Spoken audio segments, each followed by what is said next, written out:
Alternating current, जिसका magnitude और direction दोनों ऑल्टरनेटली चेंज होती है। कैसे प्रोड्यूस होती है ये ऑल्टरनेटिंग करंट? ये कुछ एक एसी जनरेटर का मिनिएचर मॉडल है। इसमें कॉन्केव पोल पीसेस हैं, ये नॉर्थ पोल है, ये साउथ पोल है। ये कॉन्केव पोल पीसेस एक खास तरह की मैग्नेटिक फील्ड प्रोड्यूस करते हैं जिनका डायरेक्शन या शेप रेडियल होता है।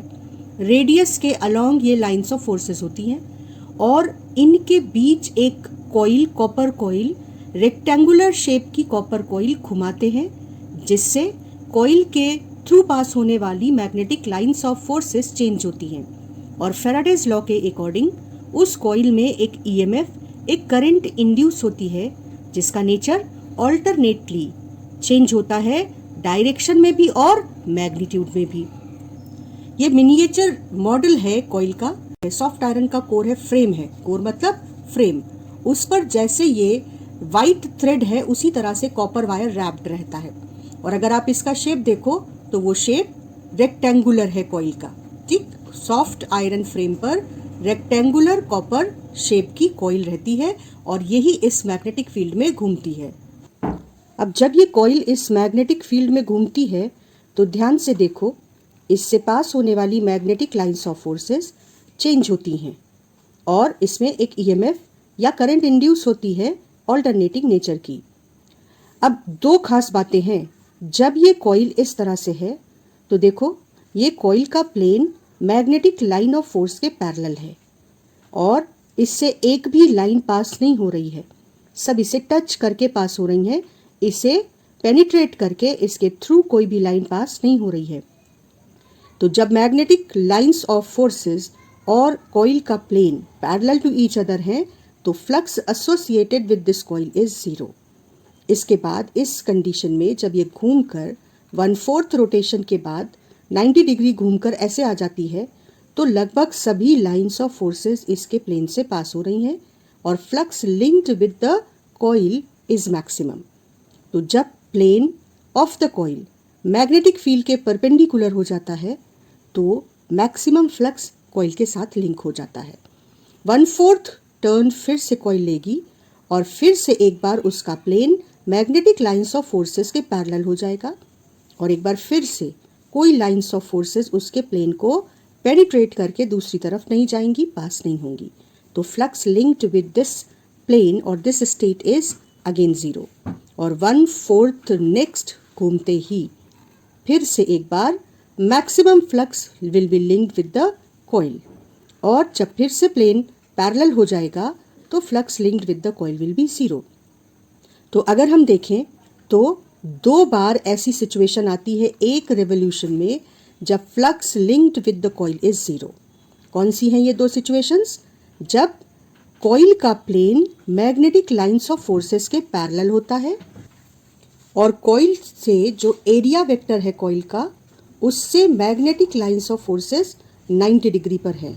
यानी जब area vector lines of force के परपेंडिकुलर हो और कॉइल खुद लाइंस ऑफ फोर्स के पैरेलल हो, उससे लिंक्ड फ्लक्स जीरो होता है। लेकिन जितनी बार भी एरिया वेक्टर और लाइंस ऑफ फोर्सेस एक दूसरे के पैरेलल होती हैं और plane of the coil line of force के परपेंडिकुलर होता है तो कॉइल के साथ मैक्सिमम फ्लक्स लिंक्ड होता है। और अगर हम ध्यान से देखें तो एक रेवोल्यूशन में, अगर हम इस तरीके से कॉइल का रेवोल्यूशन स्टार्ट करें तो एक रेवोल्यूशन में दो बार ऐसी सिचुएशन आती है जब flux linked with the coil will B zero और दो बार एक रेवोल्यूशन में ऐसी सिचुएशन आती है when flux linked with the coil is maximum. ये और ये, ठीक। और अब हम मैथमेटिकल जर्नी पर निकल सकते हैं। Now we can summarize that when a coil, copper coil, rotates in a magnetic field about its axis, angle between area vector and magnetic field changes, so flux through coil changes and an EMF is induced and a current starts flowing through the coil. Now flux associated with the coil can be written as B magnetic field induction into A into cos theta. where theta is angle between magnetic field B and area vector A. Now I represent this coil with a circle, circular coil ले लेते हैं एक, वो अपने axis के about rotate करती है, magnetic field plane of paper के परपेंडिकुलर ऊपर की ओर आ रही है, और ये कॉइल जब घूमती है तो इससे एसोसिएटेड फ्लक्स चेंज होगा। वो फ्लक्स चेंज कैसे होगा, इसको कैलकुलेट करने के लिए हम थीटा को ओमेगा टी से रिप्लेस कर देंगे। ओमेगा है angular velocity of the coil with which it is rotating in the magnetic field. तो अब B A cos omega T time के साथ कैसे वेरी करता है, इसके लिए हम इसे डिफरेंशिएट करेंगे। तो according to Faraday's law EMF induced will be minus, this is Lenz law, rate of change of flux. तो फाई की जगह जब हम B A cos omega T रखेंगे और डिफरेंशिएट करेंगे इस टर्म को, तो बी ए कांस्टेंट है, बाहर आ जाएंगे, कॉस ओमेगा टी को डिफरेंशिएट करेंगे तो साइन ओमेगा टी आएगा विद द माइनस साइन, और साथ में ये ओमेगा भी आएगा।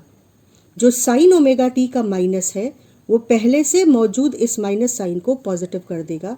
तो हमारे पास ईएमएफ इंड्यूस्ड का एक्सप्रेशन आ जाएगा बी ए ओमेगा और साइन ओमेगा टी। ठीक, अब अगर इस कॉइल में एक टर्न की जगह एन टर्न हो तो फ्लक्स एसोसिएटेड एन फाई हो जाएगा और एक एन यहाँ पर इंट्रोड्यूस हो जाएगा। तो for N turns EMF induced will be N A B omega sine omega T. ये एन ए बी ओमेगा ये रिप्रेजेंट करता है maximum value of EMF induced, क्योंकि ईएमएफ मैक्सिमम तब होगा जब साइन ओमेगा टी की वैल्यू मैक्सिमम हो, मतलब 1 हो।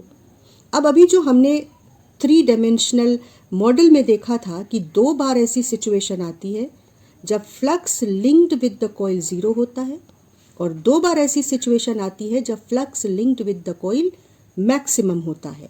अब आप फ्लक्स और ईएमएफ दोनों के एक्सप्रेशन को ध्यान से देखिए। मैक्सिमम फ्लक्स तब होगा जब कॉस थीटा मैक्सिमम हो, और कॉस थीटा मैक्सिमम तब होगा जब थीटा 0 हो। मतलब जब बी और ए एक दूसरे से 0 एंगल पर होंगे तब फ्लक्स लिंक्ड मैक्सिमम होगा, और बी और ए पैरेलल आपस में तब होंगे जब कॉइल मैग्नेटिक फील्ड के परपेंडिकुलर होगी, और ये हमने अपने मॉडल में देखा भी था। तो इंटरेस्टिंग ये है कि flux linked with the coil will be maximum every time when coil is perpendicular to magnetic field, लेकिन EMF induced will be maximum every time when sine omega t is maximum, and sin omega t is maximum in 2 conditions when theta is 90. So in short, जितनी बार coil field के perpendicular होगा flux associated with the coil will be maximum, लेकिन EMF induced will be minimum. EMF induced का मतलब rate of change of flux will be minimum, और जितनी बार कॉइल फील्ड के पैरेलल हो जाएगी, प्लेन ऑफ कॉइल फील्ड के पैरेलल हो जाएगी, flux associated will be minimum, लेकिन EMF induced will be maximum, मतलब rate of change of flux will be maximum. तो इसको समराइज करना बहुत इंपॉर्टेंट है, क्योंकि इससे क्वेश्चन बहुत कंफ्यूजिंग बनेंगे पर बन सकते हैं। तो समराइज कर लें कि जितनी बार कॉइल फील्ड के पैरेलल होगी फ्लक्स एसोसिएटेड 0 होगा, लेकिन ईएमएफ इंड्यूस्ड मैक्सिमम, और जितनी बार कॉइल फील्ड के परपेंडिकुलर होगी फ्लक्स एसोसिएटेड तो मैक्सिमम होगा, लेकिन EMF induced will be minimum और 0। तो एक रेवोल्यूशन में, एक कंप्लीट रेवोल्यूशन में 2 बार flux associated with the coil will be maximum and in parallel EMF induced will be minimum, और 2 बार एक रेवोल्यूशन में EMF induced will be maximum and flux associated with the coil at that time will be minimum और 0। तो हमने इन points को, तो हम सारे पॉइंट्स को, खासकर इंपॉर्टेंट पॉइंट्स को इस तरीके से ग्राफिकल मोड में लिखेंगे जो हमको लर्न करना और रिकॉल करना आसान हो।